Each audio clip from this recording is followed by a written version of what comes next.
પાર્ટીના ધારાસભ્ય ચૈતર વસાવા જેલમાંથી બહાર આવી ચૂક્યા છે। બહાર આવતાની સાથે જ તેઓએ ભાજપ સરકાર પર આકરા પ્રહાર કર્યા અને કહ્યું કે આદિવાસી સમાજના પ્રશ્નો આગળ પણ ઉઠાવતા રહેશે। આ તમામની વચ્ચે આગામી સમયમાં ભરૂચ લોકસભા બેઠક પર રસપ્રદ રાજકીય જંગ જોવા મળશે, કારણ કે આમ આદમી પાર્ટીએ ચૈતર વસાવાને ઉમેદવાર બનાવી પણ દીધા છે।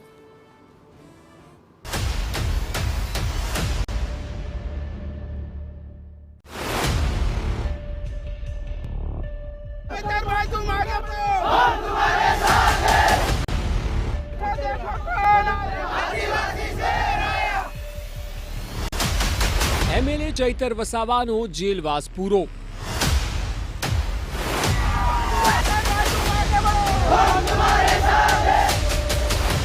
48 દિવસ બાદ મળી રાહત।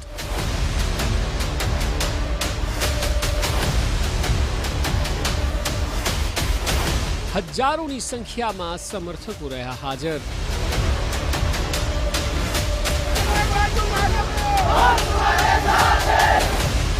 વન વિભાગના અધિકારીઓ વિરુદ્ધ કાયદો હાથમાં લેવાના કેસમાં આમ આદમી પાર્ટીના ડેડિયાપાડાના ધારાસભ્ય ચૈતર વસાવા જેલમાં બંધ હતા। જો કે હવે 48 દિવસ બાદ ચૈતરને રાહત મળી છે અને તેઓ શરતી જામીન પર મુક્ત થયા છે। બહાર આવતાની સાથે જ પહેલાની જેમ જ ચૈતરે પોતાના કડક વલણ સાથે સરકારને બરાબરની આડે હાથે લીધી। એ જ મિજાજ સાથે તેઓએ કહ્યું કે સરકાર ખોટા ષડયંત્રો રચી રહી છે અને એટલે હજુ પણ ભાજપ સરકાર સામે પૂરી તાકાતથી તેઓ લડશે। ગુજરાતની પ્રજા માટે અમે બોલીએ છીએ, આદિવાસી સમાજ માટે અમે બોલીએ છીએ। નર્મદાના પૂર વખતે અમે બોલ્યા હતા, આ વિસ્તારોમાં નેશનલ હાઈવે હોય, જીઆઈડીસીઓમાં જે આદિવાસીઓની જમીનો જાય છે એના માટે અમે બોલીએ છીએ। યુવાનો માટે બોલીએ છીએ, શિક્ષિત બેરોજગારો માટે બોલીએ છીએ, જે આ ભાજપ સરકારને ગમતું નથી અને એના માટે આ ભાજપ સરકાર ખોટા ષડયંત્ર બનાવીને અમને ફસાવી રહેલા છે।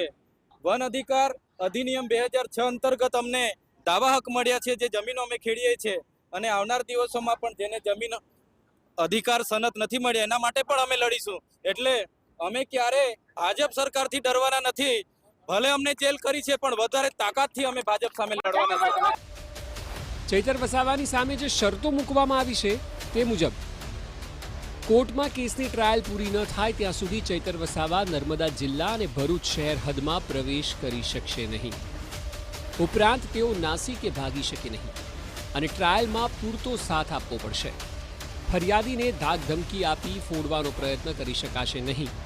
ટ્રાયલ પૂર્ણ ન થાય ત્યાં સુધી ચૈતર વસાવા કોર્ટની પરવાનગી સિવાય ગુજરાત રાજ્યની હદ નહીં છોડી શકે તથા આવા કે અન્ય ગુના ચૈતર વસાવાએ ભવિષ્યમાં આચરવા નહીં।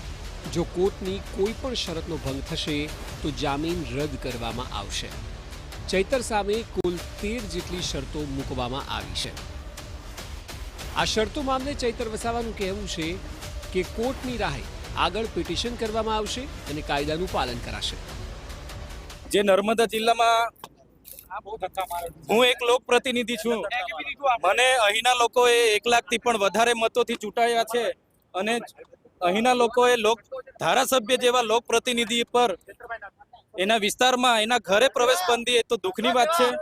આજે દેશની લોકશાહી ખતમ છે પણ અમે લોકહિત માટે અને લોકશાહી બચાવવા માટે પણ લડીશું અને જે પણ શરતો છે એને નાબૂદ કરવા માટે અમે નામદાર હાઈકોર્ટમાં આગળ પિટિશન કરીશું। તો આ તરફ આમ આદમી પાર્ટી વિધાનસભાના સત્ર દરમિયાન પણ આ મુદ્દાને બરાબર ઉઠાવશે। પાર્ટીનું સ્પષ્ટ માનવું છે કે ચૈતર વસાવાને ખોટા કેસમાં ફસાવવામાં આવ્યા છે। બીજી તરફ કોંગ્રેસ પણ સ્પષ્ટ કહી રહી છે કે આ મુદ્દે સરકારને વિધાનસભામાં ઘેરવામાં આવશે।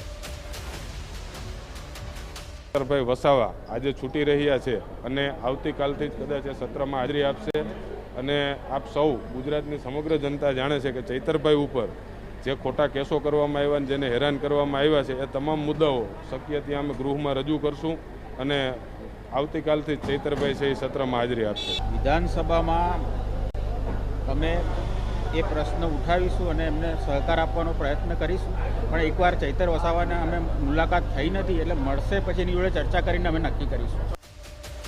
ચૈતર વસાવા એ આમ આદમી પાર્ટી માટે ખૂબ મહત્વનો ચહેરો છે। તેના કેટલાક કારણો પણ છે। એક તો તેઓ ભરૂચ લોકસભા બેઠકના ઉમેદવાર જાહેર થઈ ચૂકેલ છે। ડેડિયાપાડા પાર્ટીની એકમાત્ર દક્ષિણમાં જીતેલી વિધાનસભા છે। ચૈતર વસાવા એ આદિવાસી સમાજનો એક મજબૂત ચહેરો છે. આમ આદમી પાર્ટીની દક્ષિણમાં હાજરી માટે ચૈતર એ મહત્વનો ચહેરો છે. 2022માં ચૈતરે 1,03,433 મતો મેળવીને પાર્ટી માટે બનાવ્યો હતો એક રેકોર્ડ.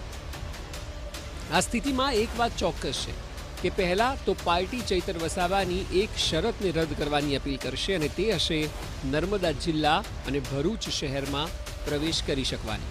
જેવી આ હટે એટલે પાર્ટી ચૈતર વસાવાનો પ્રચાર તાકાત સાથે ઘરે ઘરે કરશે. ચૈતર વસાવા પણ જેલવાસ બાદ વધુ આક્રમકતાથી કામે લાગી જશે. આ રણનીતિનો જ ભાગ હોઈ શકે છે. જોવું રહ્યું કે ચૈતર વસાવા પરની શરતો ક્યારે હટે છે અને ત્યારબાદ પાર્ટીનો દક્ષિણમાં અભિગમ કેવો રહેશે.